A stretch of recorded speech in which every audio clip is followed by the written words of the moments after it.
everybody, my name is Kitty Meany and I'm so excited for tonight's special edition of the Late Late VEX show. On tonight's special edition, it's all about prosthetics and robotics.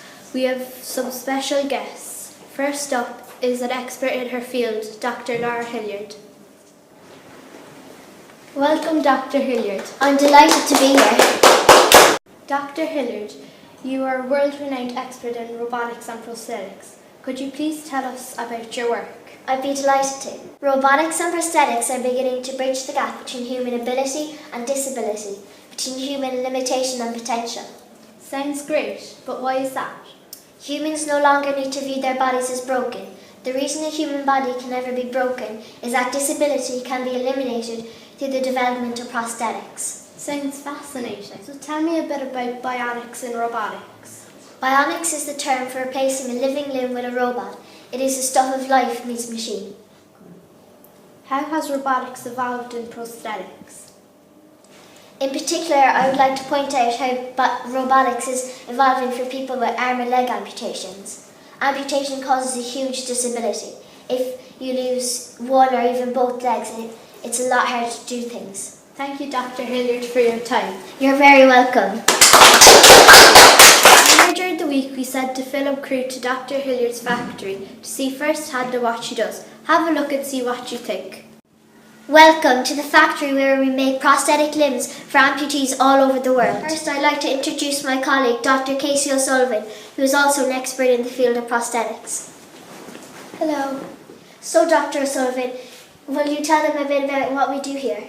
Yes, Dr. Hilliard. As you can see, folks, this is where we manufacture prosthetic arms and legs. But first, let me talk to you a little bit about how far prosthetics have come. We have put a series of photos together to show you the advances in technology. Prosthetics have been used since ancient times.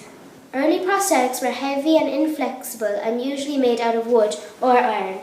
Amputees had little or no control over these limbs. Often they did not fit properly and caused the amputee great pain.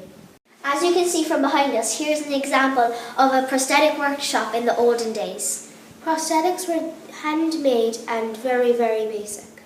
The 21st century has seen the greatest advances in prosthetics. They are now stronger, more lightweight and functional than ever before. A robotic arm can now perform all basic tasks and can be controlled by your thoughts. There are now even robotic hands that have a sense of touch. We now have computers that are used to design a model of a patient's arm or leg that will perfectly fit the amputee. Sensors can be attached to the person's nerves and muscles to allow almost perfect movement. So guys, I hope you have enjoyed our factory demonstration and have learned lots about robotics and prosthetics. Now back to Kitty in the Late Late VEX studio. Bye! Thank you, Dr. Hilliard and Dr. O'Sullivan. I definitely think that I've learned a lot. Now let's welcome our next guest, Robin Cahill. Robin has a prosthetic leg. Thank you, Kitty. So why do you have a prosthetic leg? Well, when I was younger, I suffered a horse riding accident and I crushed my leg. Sounds awful.